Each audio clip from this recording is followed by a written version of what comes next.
사랑하는 성도 여러분, GCN 시청자 여러분, 식사를 하러 식당에 가면 종종 이런 유형의 사람들을 볼 수가 있습니다. 두 가지 메뉴를 놓고 무엇을 고를까 끝까지 고민하는 사람들이죠. 백화점에 가서 물건을 살 때도 그렇고요. 이게 더 좋은가? 이게 더 좋은가? 이거 살까? 저거 살까? 이거 사고 보니까 나중에 돈 집어라 다 사고 와서 보니까 아까 봤던 그게 더 좋은데, 좋았는데 후회하는 사람. 자, 이들은 결국 두 가지 중 어렵사리 하나를 선택합니다. 그런데 자신이 포기한 메뉴를 다른 사람이 맛있게 먹는 모습을 보면 저게 더 맛있어 보인다.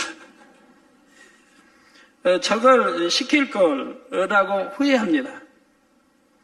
자신이 택한 것을 맛있게 먹으면 참 행복할 텐데 선택하지 않은 쪽에도 미련을 가지니 식사가 100% 만족스러울 리가 없지요. 아무래도 옆에 게 더 맛있어 보이니까 자기 맛은 좀 떨어질 수밖에 없고요. 우리가 하나님께 무엇을 구할 때도 마찬가지입니다. 하나님을 믿는 여러분은 어떤 문제를 만났을 때 또는 어떤 소원이 있을 때 하나님께 구하여 응답받고자 하실 것입니다. 이렇게 마음 먹었으면 응답받을 때까지 그 마음이 변함이 없어야 합니다. 그런데 막상 이렇게 마음을 정하고 하나님께 구하긴 하는데 기대와 달리 응답이 없습니다. 그냥 세상 방법대로 했으면 간단했을 텐데 지금이라도 그냥 다른 길을 찾아볼까 하고 갈등합니다. 이렇게 두 마음을 품으면 즉 하나님께 한 발, 세상에 한 발을 디디고 있으면 하나님께 무엇을 구해도 응답받을 수가 없지요. 또 세상 방법을 동원한들 시원스레 문제가 풀리는 경우는 드물지요. 원하는 것을 만족스럽게 얻기도 어렵고요. 두 마음을 품은 결과가 무엇입니까? 결국 아무것도 얻지 못할 뿐입니다. 하나님을 믿는 하나님의 자녀라면 오직 하나님께 구해서 구하는 것마다 응답받아야 하지 않겠습니까? 하나님을 만나고 체험하는 산신앙생활을 해야 하지요. 이 시간 또한 그 연장선상에 두시고 응답받는 비결을 깨달으시기 바랍니다. 그래서 살아계신 하나님께 구하는 것마다 응답받으시기를 주님의 이름으로 축원합니다. 아까 음식을 넣고 말씀드렸는데 저게 더 맛있어 보인다 하면 내 마음에 간사함이 있고 두 마음이 있고 간사함이 있다는 얘기예요. 백화점에서 분명히 마음에 든 걸 골랐을 텐데 집에 와서 후회가 되는 사람, 이 마음에 간사함이 있는 사람이에요.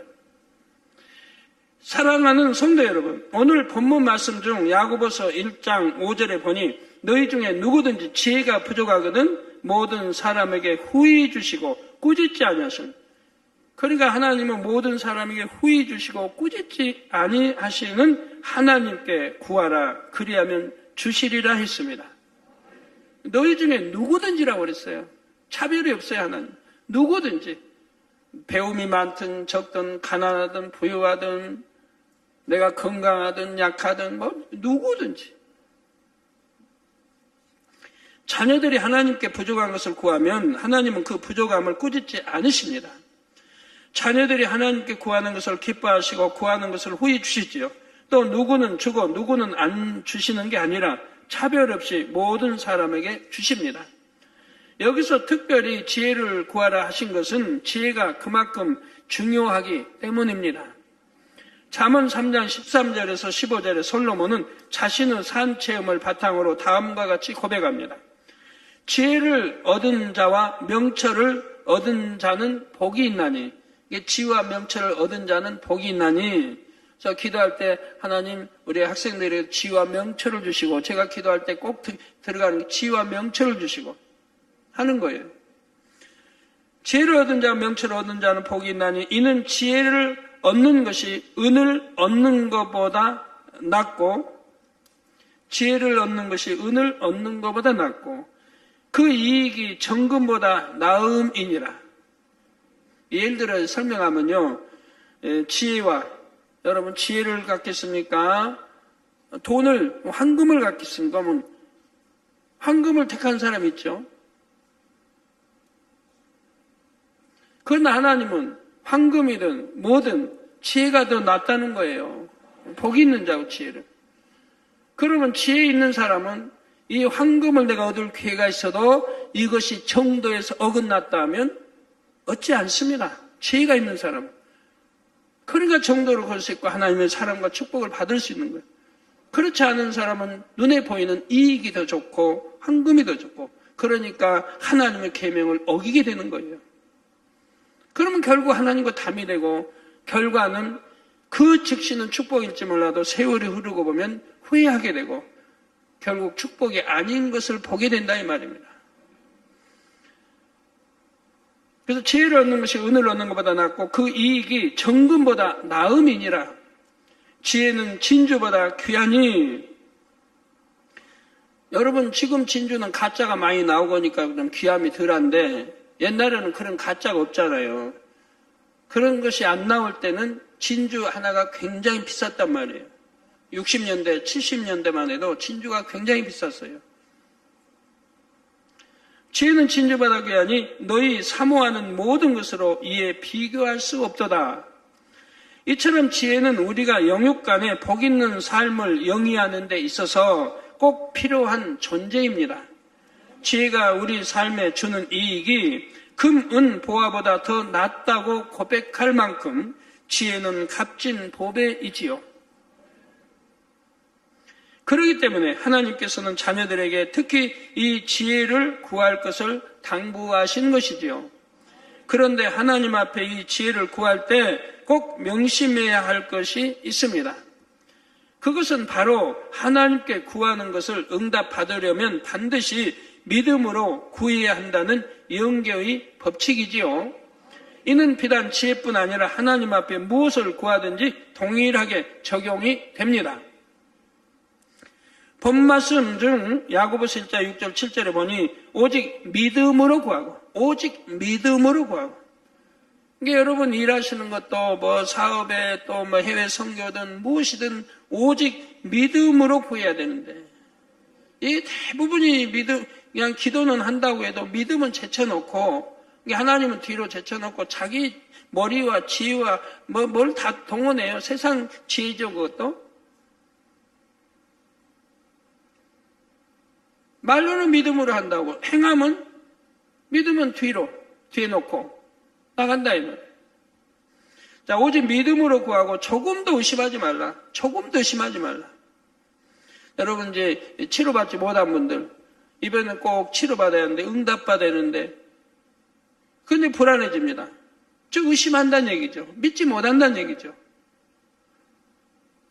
내가 의심 없이 100% 믿어졌다고 해봐. 그건 그대로 역사되는 거예요. 근데 내가 믿음이 오질 않아. 불안해. 아이고 전에도 기대했는데 치료 못 받는 이번도 만약 치료 못 받으면 또 얼마나 낙담하고 힘인데 이런 믿음이 없다 이거예요. 그러면 그건 뭐냐? 어차피 하나님과 제 의담이 헐어지지 않았기 때문에 하나님이 믿어지는 믿음을 안 주시기 때문에 역사가 안 일어난다 이 말입니다. 담이 헐어지지 않았기 때문에. 여러분 응답받은 분들 봐요. 기도 응답받은 분들은 마음에서 믿음이 와버리죠. 아 이거 응답 받겠다라고 하는 확신이 와버리잖아요. 의심하지 않고. 그럼 그건 그대로 되는 거 여러분 수없이 체험했을 거예요. 그래서 오직 믿음으로 가고 조금도 의심하지 말라. 조금도 의심하지 말라. 의심하는 자는 마치 바람에 밀려 요동하는 바다 물결 같으니 이런 사람은 무엇이든지 죽게 얻기를 생각하지 말라. 바람 불면 바다 얼마나 파도치고 바람 물길을 요동합니까? 그와 같이 마음이 이랬다 저랬다 막 간사한 마음 그냥 의심하는 마음 온갖 게 다 요동하니 이런 사람은 무엇이든지 죽게 얻기를 생각하지 말라고 했습니다. 그리고 이어지는 8절에 보면 이런 사람을 두 마음을 품어 모든 일에 정함이 없는 자라고 했습니다. 이게 정함이 있는 마음이 얼마나 좋다는가. 아까 음식, 책, 차, 비유들을 설명한 게 그거예요. 정함이 있는 자면 우리 신앙생활도 너무 행복한 거예요. 믿어버리면, 정해버리면 그대로 행하니까요. 두 마음 안 가지고. 변개하지 않고. 그 약속 어기지 않고. 그러니 하나님 보시기 얼마나 합당한 중심이에요.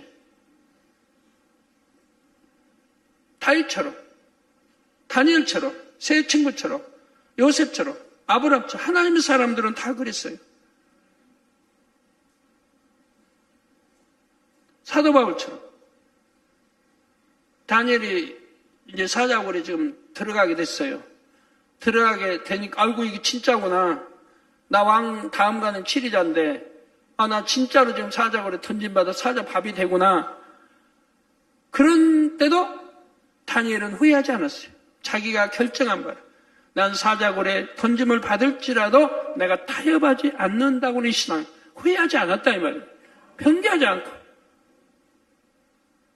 그래서 감사함으로 기도할 수 있었고 감사함으로 사자굴에 들어갈 수 있었고 새 친구도 마찬가지고요. 다 믿음 있는 하나님의 사람들은 이렇게 했다 이 말입니다. 이게 참 믿음이라는 것이고 온전한 믿음이라는 것이고 이것은 참 마음이 될 때 주어지는 거예요. 히브리서에 있는 대로 참 마음이 되면 온전한 믿음이 오게 돼요. 마음에 비진리가 없고 악이 없고 더러움이 없고 간사함도 없고 이랬다 저랬다도 없고 정말 성결도 깨끗한 진실의 마음이기 때문에 온전한 믿음이 와서 온전한 믿음으로 이렇게 나가는 거예요. 그래서 두 마음을 품어 모든 일에 정함이 없는 자라. 자, 두 마음을 품는다는 것은 이처럼 하나님께 무엇을 구할 때 의심하는 것이지요. 하나님 응답하실 줄 믿습니다 하면서도 다른 한편으로는 정말 응답해 주실까 하고 의심하는 것입니다. 자, 이렇게 두 마음을 품으면 아무리 구해도 구하는 것을 응답받을 수가 없습니다. 하나님께서 응답해 주실 것을 조금도 의심하지 말고 온전히 믿어야 하지요. 마가복음 11장 24절에 우리 예수님께서도 내가 너희에게 말하노니 무엇이든지 기도하고 구하는 것은 받은 줄로 믿으라. 그리하면 너희에게 그대로 되리라. 얼마나 이렇게 좋은 말씀이 많이 있어요, 성경에. 이런 말씀이 여러분 안에 있다면 어떤 것도 근심될 게 없는 거예요. 내가 너희에게 말한다. 자, 하나님은 우리에게 말씀합니다. 무엇이든지 기도하고 구하는 것은 받은 줄로 믿으라. 받은 줄로 믿으라. 그리하면 너에게 그대로 되리라. 얼마나 쉬운 말씀이에요. 얼마나 쉬운 말씀이에요. 그렇게 기도하는 사람은 응답을 다 받는다 이 말입니다. 하나님께 구할 때는 반드시 믿음으로 구할 것을 가르쳐 주셨습니다. 이때 받을 줄로 믿으라고 말씀하신 것이 아닙니다. 받은 줄로 믿으라요. 그런 거 아직 안 받았지만, 아직 응답이 안 왔지만 받은 줄로 믿으라. 그런데 어떤 분은 나 아직 받지도 않는데 어떻게 받았다고 믿고 감사합니까? 거짓말하는 거 아닙니까?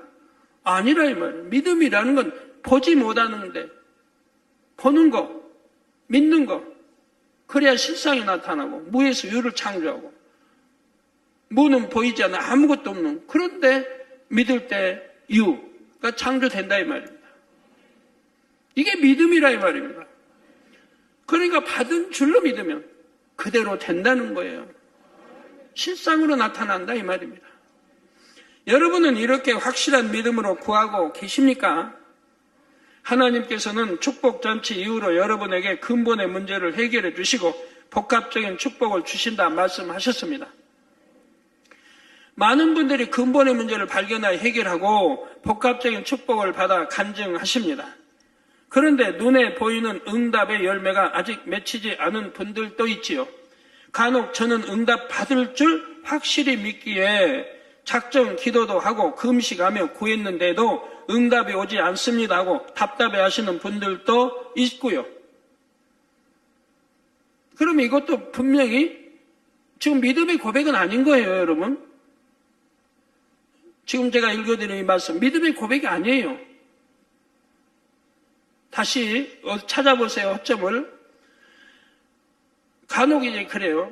저는 응답 받을 줄 확실히 믿기에 작정 기도도 하고 금식하며 구했는데도 응답이 오지 않습니다 하고 답답해 한다면 여기 허점이 몇 개가 있습니까? 설명 안 해도 아시겠어요? 하나님은 말씀했어요. 응답 받을 줄 확실히 믿으라는 게 아니에요. 받을 줄이 잘못됐죠. 받은 줄 믿더라. 받은 줄을 확실히 믿어라. 내가 기도하고 구하는 것은 받은 줄로 믿으라는 거지 받을 줄이 아니라 이 말이에요. 아무리 확실히 믿어도 다르지 않습니까? 받은 줄 믿고 기도하는 거야. 받을 줄 믿고 기도하는 거는 다르잖아요. 근다고 받을 줄 믿고 기도했다고 해서 틀렸다는 말은 아니지만 내가 확실히 응답받기에는 부족하다는 거 아셔야 되죠. 믿음의 고백이 지금 부족한 거예요. 그리고 확실히 믿기에 작정 기도도 하고 그 음식하며 구했는데도 응답이 오지 않습니다. 그러니까 그 다음에 응답이 오지 않습니다라는 말이 또 나오는 거죠. 나는 왜 확실히 응답 받은 줄로 믿게 기도한 사람은 이런 표현을 안 쓴다 이 말이에요. 나는 응답 받았습니다라고 해버린다 이 말이에요. 응답 받은 줄로 믿고 기도했고 응답 받았습니다. 확신 있는 답이 나온다 이 말이에요. 그러면 하나님 아버지도 꼼짝 못 하신다 이 말이에요. 그대로 역사해 주셔야죠.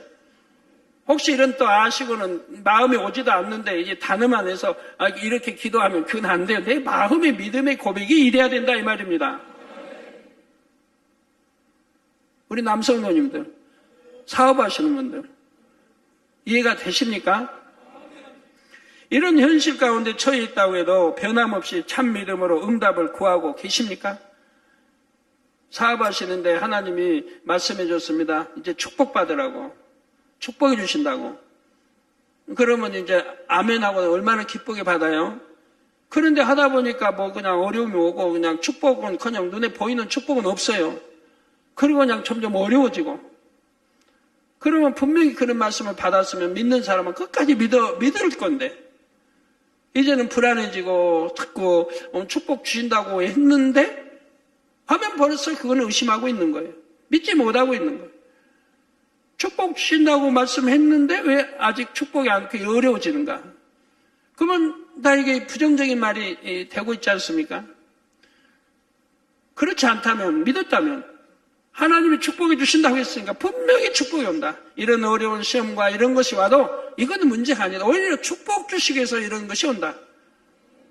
확고한 거예요, 그 믿음이. 그럼 그대로 될 수밖에 없는 거예요. 그리고 이제 그런 거를 통해서 반성을 해야 돼, 자기 반성.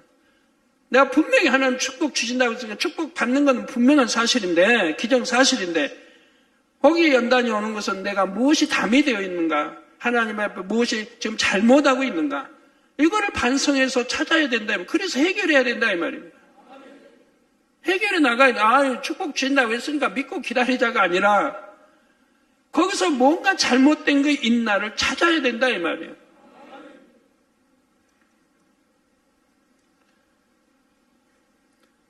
이런 현실과 처해 있다고 해도 변함없이 참믿음으로 응답을 구하고 계십니까? 혹 두 마음을 품음으로 응답이 더딘 것은 아닌지 이 시간 잘 점검해 보시기를 바랍니다. 믿음으로 구한다는 것이 무엇인지 잘 모르면 진정 믿음으로 구하지 않고도 자신은 믿음으로 구했다고 생각할 수가 있지요.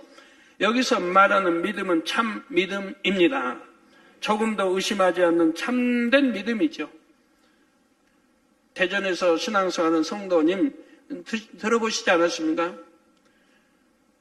복막염이 됐다 이 말입니다. 맹장이 터져 급성 복막염이 됐어요. 그러면 누각은 들어도 수술하지 않으면 죽게 돼 있다 이 말입니다. 사는 경우는 제가 의사 여러분들에게 물어봤어요. 사는 경우는 없다고 그래요. 의사들 여러분 물어본 분마다.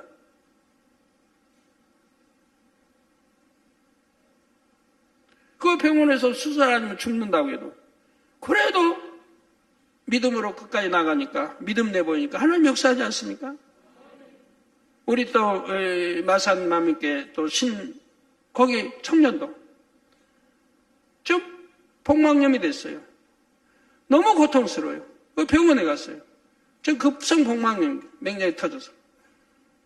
너무 고통스러우니까 차라리 기절해 버렸으면 좋겠다고 했다든가, 그런 너무 죽겠다고는 못하겠고, 믿음이 있으니까. 그러니까 차라리 기절했으면 좋겠다. 그러면 어머니 입장, 부모 입장에서 어떻게 있습니까? 그 사랑스러운 아들이, 잘생기고 사랑스러운 아들이 지금 잘못하면, 그딱 잘못하면 지금 죽게 생겼는데, 그냥 가르고, 지금 뭐, 이렇게 씻어내고, 수술을 받아야 하지 않겠어요? 그런데 그 부모의 믿음도 확고합니다. 오히려 아들이 변기할까봐 염려를 하지 않습니까? 그래서 어머니가 살짝 믿음에 터쳐주니까 아들도 바로 순종해서 그냥 와버리는 거 아니에요. 그리고 기도받으러 오지 않습니까? 그러니까 짧은 동안에 치료받고 더 깨끗해지고 영광 돌리지 않습니까?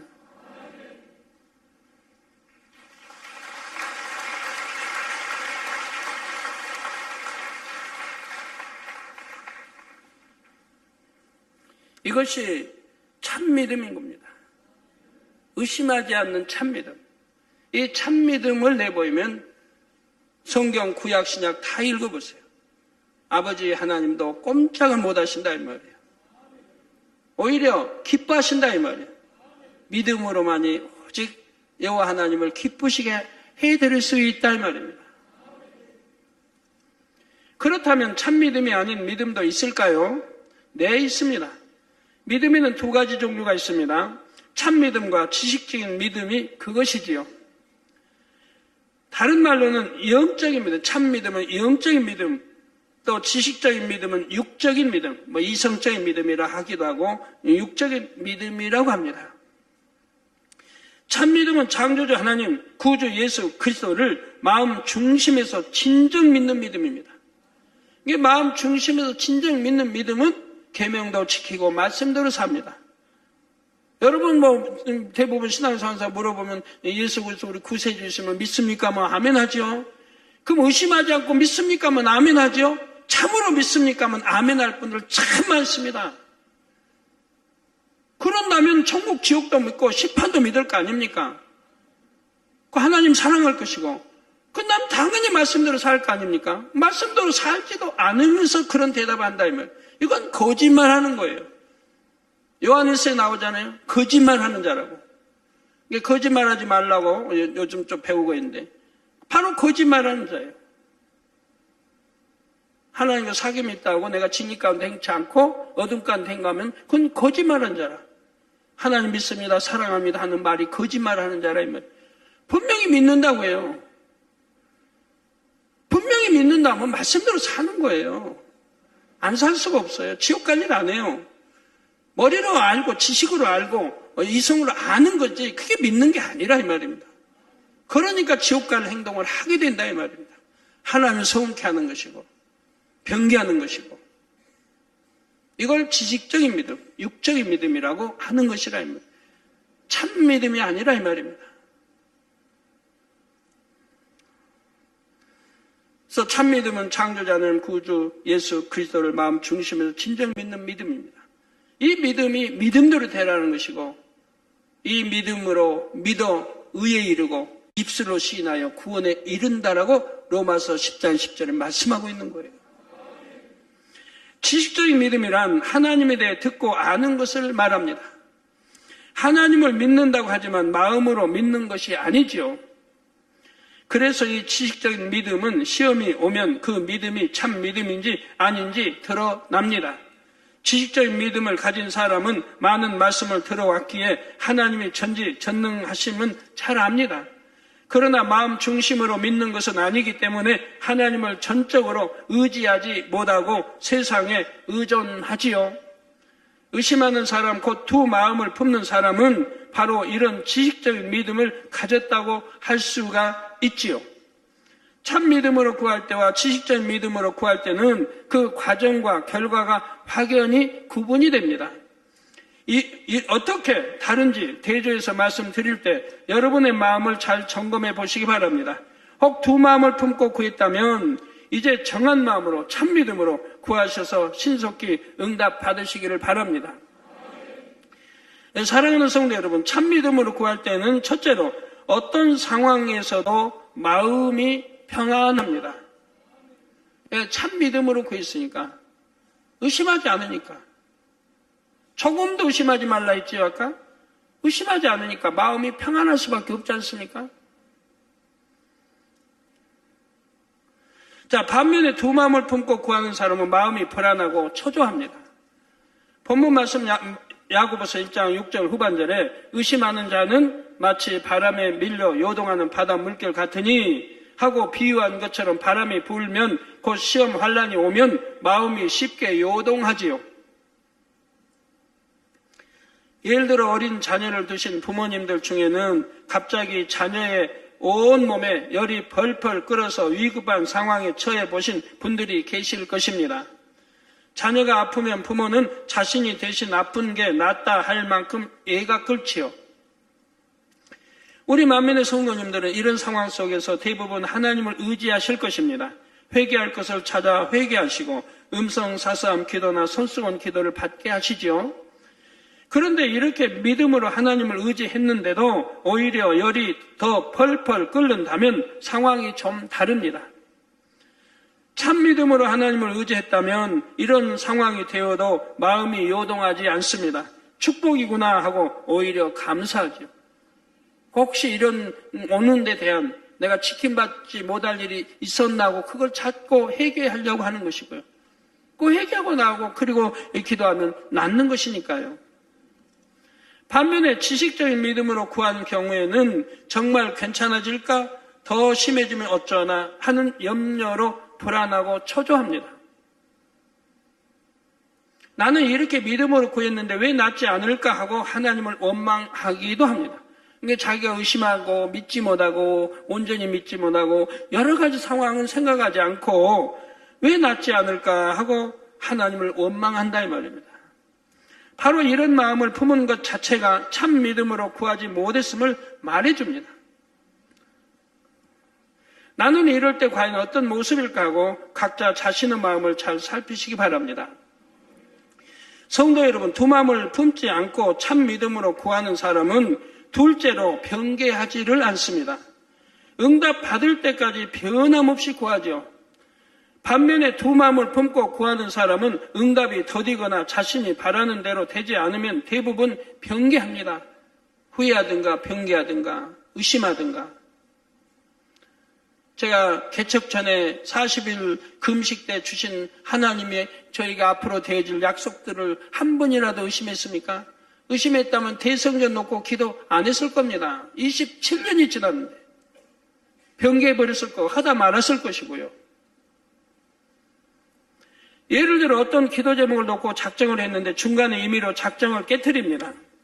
기도 제목을 바꾸거나 목표치를 낮추기도 하지요. 이런 모습이 얼마나 하나님을 신뢰하지 못하는 모습인지 깨달아야 합니다. 하나님의 응답을 기다릴 때 사람들은 대부분 구하는 즉시 응답 받기를 바랍니다. 또 자신의 바람대로 응답해 주시기를 바라지요. 그러나 하나님은 각 사람의 믿음의 분량, 공의 등 여러 가지 조건을 고려하셔서 가장 좋은 때 가장 좋은 것으로 응답해 주시지요. 그렇기 때문에 사람에 따라 응답 받는 속도가 다를 수 있습니다. 또 응답 주시는 방법이 다를 수 있지요. 예를 들어 예수님께서 병자들을 고치실 때도 경우에 따라 조금씩 다른 방법을 적용하셨습니다. 12년간이나 혈루증을 앓던 여인은 예수님의 겉옷가를 만지자 즉시 병이 나았습니다. 그러나 사마리아와 갈릴리 사이 한 촌을 지나가시다가 만난 문둥병자 10명은 좀 달랐습니다. 예수님은 이들에게 안수해 주신 것도 아니고 몸을 만져주신 것도 아닙니다. 다만 제사장에 가서 몸을 보이라 하셨지요. 몸이 낫지도 않았는데 제사장에 가서 치료 여부를 검증받으라 하신 것입니다. 이들의 입장에서는 이런 방법이 자신들이 기대한 바와 달랐을 수도 있지요. 그러나 문둥병자는 순종하여 갑니다. 그러자 과연 어떤 일이 일어났을까요? 제사장에게 가는 도중에 모두 치료받았지요. 이들은 말씀에 순종하여 갔습니다. 또한 중간에 의심하지 않았고 변개하지 않았지요. 만약 치료의 기미가 보이지 않으므로 중간에 변개하여 자기 길을 갔다면 이들은 결코 치료받을 수 없었을 것입니다. 또 그냥 안수하고 치료해 주신 것도 아니고 즉시 나은 것도 아니고 가다가 의심할 수도 있고 그러면 아니 갈 수도 있고 돌아갈 수도 있고 되돌아갈 수도 있고요. 순종하여 치료받을 때까지 갔기 때문에 치료받은 것이지요. 여러분도 믿음으로 하나님께 구하다 보면 이런 상황을 만나게 될 것입니다. 예를 들어 급하게 목돈을 지출할 것이 생기는 경우가 있습니다. 그래서 하나님께 간절히 기도합니다. 그런데 별다른 응답 없이 지출 날짜가 임박해서 하루가 남았습니다. 이때 왜 하나님께서 응답해 주시지 않을까 하고 낙심해 버린다면 이는 변개한 것이죠. 응답해 주지 않을까라는 자체가 있어서는 안 돼요. 왜? 하나님의 약속은 반드시 응답해 주신다고 했지 응답해 주지 않는다는 말씀은 없으니까요.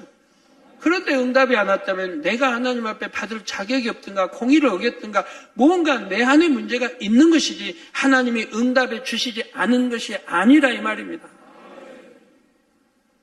그러니까 저는 무엇이든지 응답이 오든 안 오든 해결책을 찾는 거예요. 응답이 분명히 올 줄로 믿는데 거기에 더디든가 안 오면 반드시 거기에 대한 하나님의 뜻이 있겠구나라고 생각하게 돼요. 100%. 뭐 의심하거나 왜 응답이 안 올까 하지 않는다 이 말입니다. 그러고 기다리게 되고. 그러면 하나님의 뜻에 따라 가장 합당한, 공의에 맞게 합당한 때 반드시 응답이 오더라 이 말입니다. 또 오지 않으면 이유가 있는 것이고요. 그래서 왜 하나님께서 응답해 주지 않을까 하고 낙심해버린다면 이는 변개한 마음이지요. 하나님은 분명히 응답해 주신다고 약속하고 있는 것인데 응답이 안 오면 내 편에서 응답받지 못한 이유를 찾아서 해결을 해야 되는 거지요. 진정 참 믿음으로 구했다면 지출 당일이라도 지출을 하기 1분 전이라도 하나님께서 기적적으로 응답해 주셨을 것입니다. 중간에 변개하여 참 믿음을 보이지 못했기 때문에 하나님께서도 응답해 주실 수가 없었던 것입니다. 여러분도 예터로 영으로 들어가자고 하면 이런 시험들이 많이 오게 됩니다. 영으로 들어갈 자격을 있는가 없는가 시험이 많이 오게 돼요. 믿음이 있다, 영으로 들어갈 믿음이 있다면 이런 시험이 와도 그냥 그때그때 통과하는 거예요. 결국은 다 통과하는 거예요. 그래서 이제 들어가서 하나님이 너는 참 내 아들이다 딸이다 하게 되는 거죠. 믿음이 있다면 어떤 시험도 통과하는 거예요. 믿음이 결국 없었기 때문에 영적인 믿음이 없었기 때문에 시험이 오면 통과를 못하는 거죠. 여러분 자신이 아마 분별해보면 알 거예요. 나는 분명히 믿는다고 했는데 꼭 믿고 믿는다고 했는데 내게 어떤 문제가 왔을 때 사람 의존하고 내게 어떤 중한 병이 와서 알고 큰일 났다 할 때는 또 세상 의존하고 했던 걸 봐요. 그럴 때 이제 내가 참 믿음이 없었구나 하는 걸 알게 되는 거 아닙니까? 물론 이 말이 변개하지 않아야 하므로 하나님의 뜻이 아닌 것을 끝까지 고집스럽게 구해야 한다는 뜻은 아닙니다. 요한일서 5장 14절에 그를 향하여 우리가 가진 바 담대한 것이 이것이니 그 뜻대로 무엇을 구하면 들으심이라. 즉 하나님의 뜻대로 무엇을 구하면 들으신다. 혹여 하나님의 뜻에 입에서 구하고 기도해도 응답이 안 온다고. 하나님 뜻을 입에서 구해도 그런 사람도 있는 것이라 이 말입니다. 나 하나님, 우리 반에 이제 60명인데 한 반이 나 지금 50등 하고 있어요. 그래서 늘 부모님이 이걸로 인해 슬퍼하세요. 부모님께 효도하고 싶어요. 나도 공부 잘하고 싶어요. 아버지 나 그냥 쭉쭉 올라가서 10등도 하고 5등도 하고 나중에 더 잘하면 1등도 하게 해주세요. 믿습니다 하고 기도합니다. 열심히 기도합니다. 찬양도 하고 충성도 하고 열심히 기도해 갑니다. 그런데 결과는 여전히 50등, 45등, 40등 올라가질 않아요.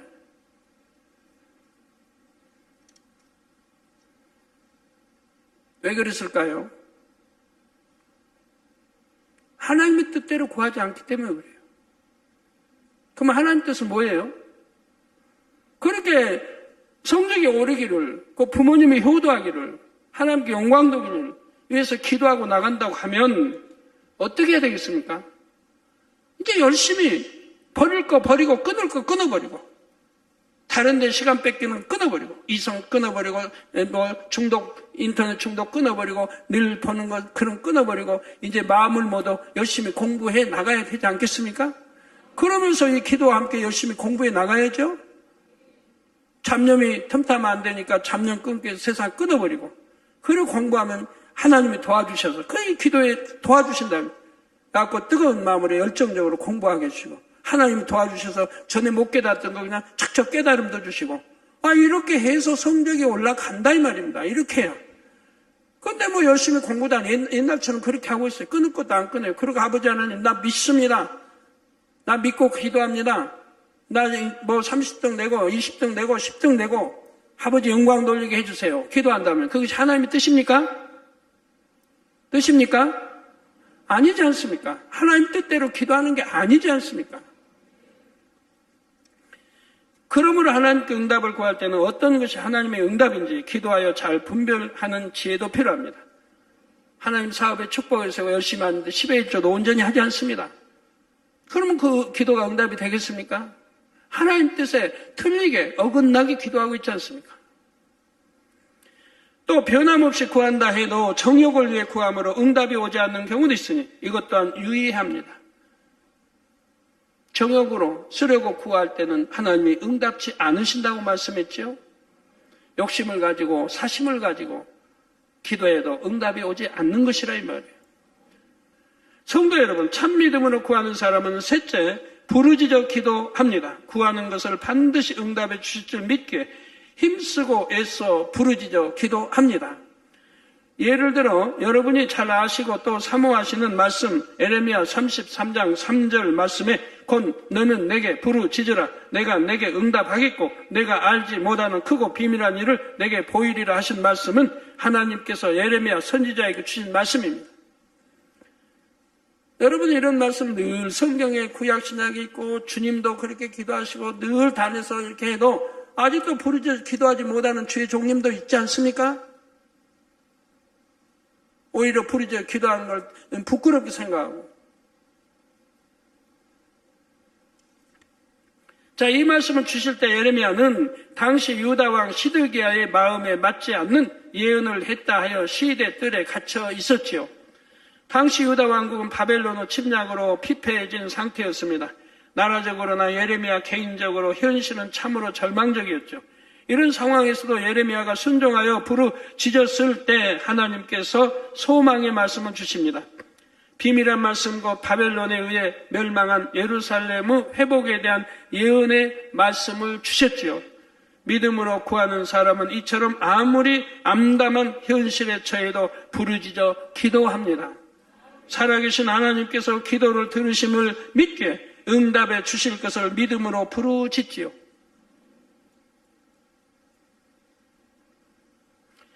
소경 바디메오도 예수님이 지나가신다는 말을 듣고는 다윗의 자손 예수여 나를 불쌍히 여기소서 하고 큰 소리로 예수님께 부르짖었습니다.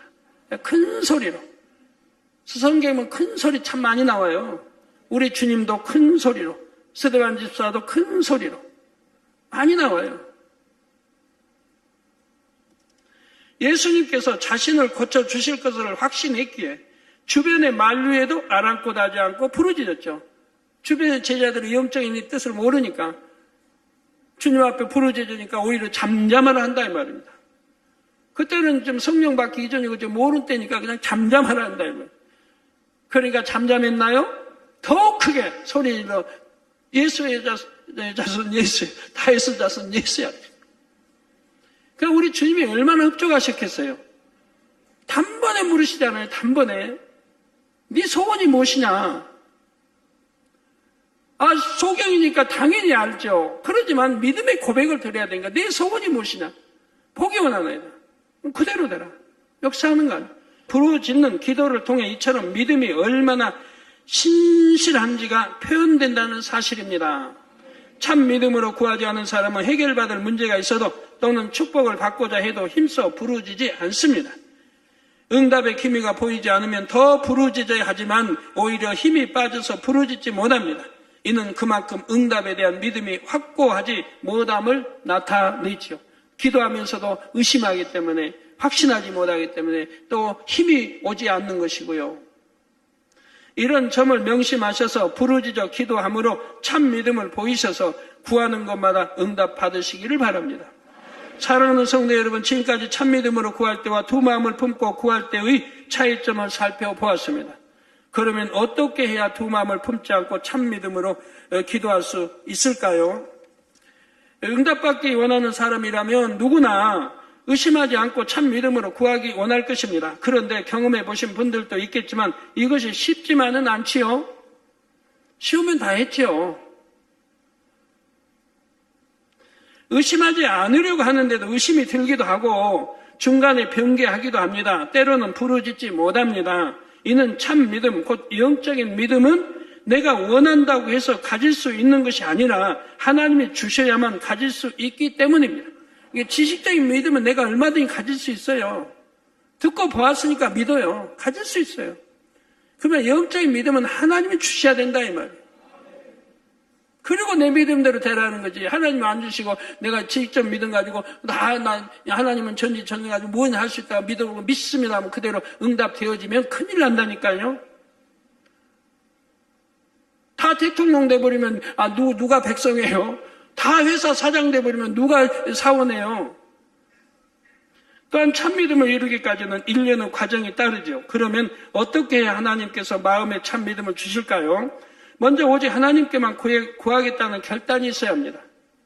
허다 안 되면 또 사람 의존하고 허다 안 되면 부모 의존하고 형제도 의존하고 그런 것이 아니라 오직 하나님께만 구하고 하나님께만 응답받겠다는 해결해야 할 인생 문제 마음의 소원이 있을 때 필요한 모든 것을 오직 하나님께만 구하겠다는 의지가 있어야 됩니다. 그래서 범사에 하나님 의존하라고 했잖아요. 인정하라고 했잖아요.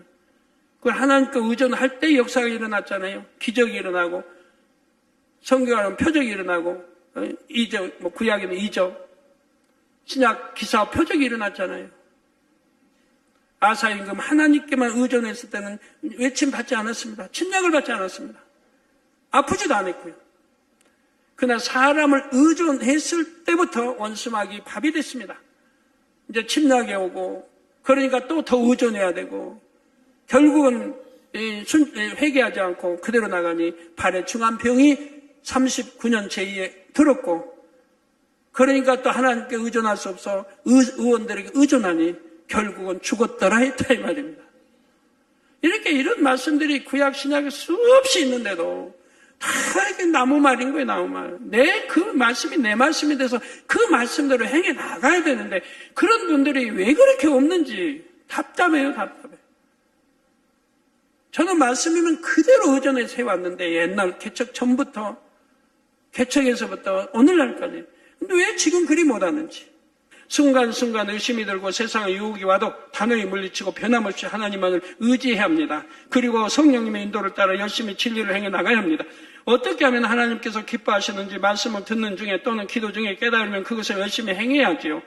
물론 이렇게 행해 나아갈 때 원하는 만큼 신속히 응답이 오지 않을 수도 있습니다. 그러나 하나님은 공짜가 없으십니다. 유구 부모도 어린 자녀가 부모를 전적으로 의지하며 그 품에 안겨 오면 아이가 사랑스럽고 마음이 흐뭇하죠. 설령 매를 때렸을지라도 잘못해서 매를 때렸을지라도 그 아이가 울고 부모를 외면하면 부모 마음도 슬프죠. 근데 매를 맞았을지라도 그럴지라도 웃으면서 부모 품 안에 안겨와 봐요. 그러면 얼마나 사랑스럽겠는가. 매를 맞고도 그래도 내 어머니니 내 사랑하는 아버지니 또 엄마 아빠하고 와서 참 부모의 품에 안겨봐요. 그런 맛에 자녀 키우는 거죠. 때렸다고 맞았다고 삐지고 멀리하고 오라기도 안 하고 그러면 참 슬플 일이죠. 서운하죠. 이런 것처럼 우리 아버지 하나님도 자녀들이 오직 하나님만을 의지하고자 하면 기뻐하십니다. 당장 응답해 주실 수는 없다고 해도 진리를 행하는 과정을 통해 영원히 잘 되게 하시지요. 바로 육신의 생각을 하나 둘 깨트리시고 마음에서 비진리를 뽑아 주시는 것입니다. 로마서 8장 7절에 육신의 생각은 하나님과 원수가 되나니 이는 하나님의 법에 굴복치 아니할 뿐 아니라 할 수도 없음이라 했습니다. 이 말씀대로 육신의 생각이 있으면 참 믿음을 가질 수가 없습니다. 이 육신의 생각은 마음의 비진리로부터 나오죠.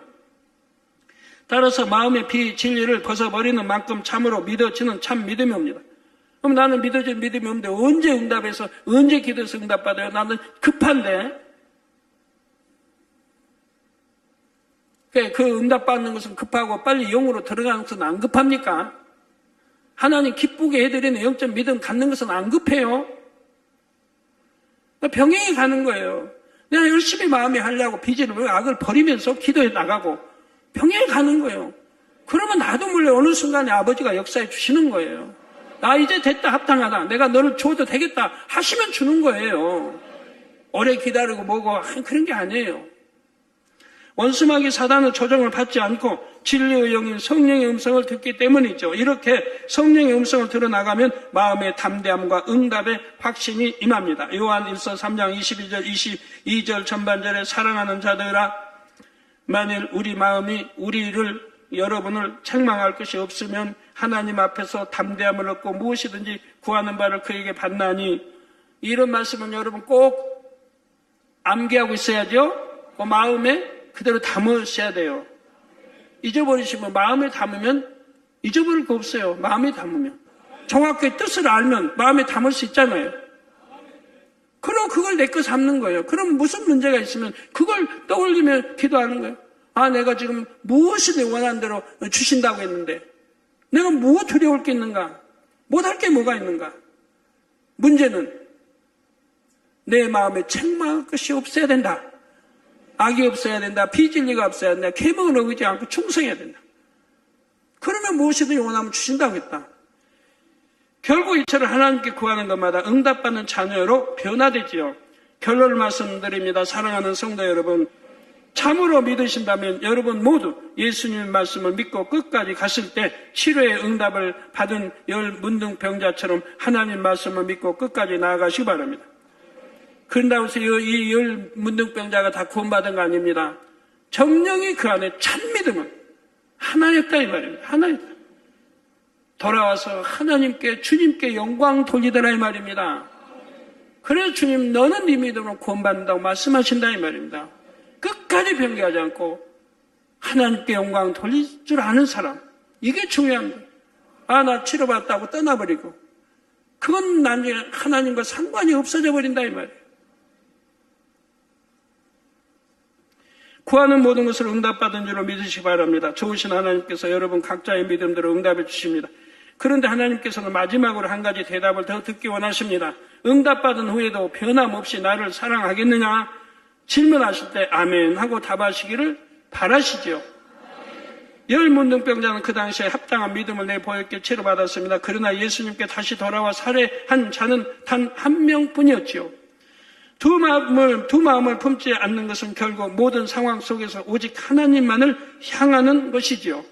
하나님만을 사랑하는 것입니다. 하나님만을 의지하는 것입니다. 마음의 부, 명예, 권세, 세상, 지식, 사람의 능력, 자기 자신을 두지 않고 오직 하나님만을 두는 것이지요. 모든 것이 풍성하여 더 이상 구할 것이 없어도 변함없이 하나님을 간절히 구하는 것입니다.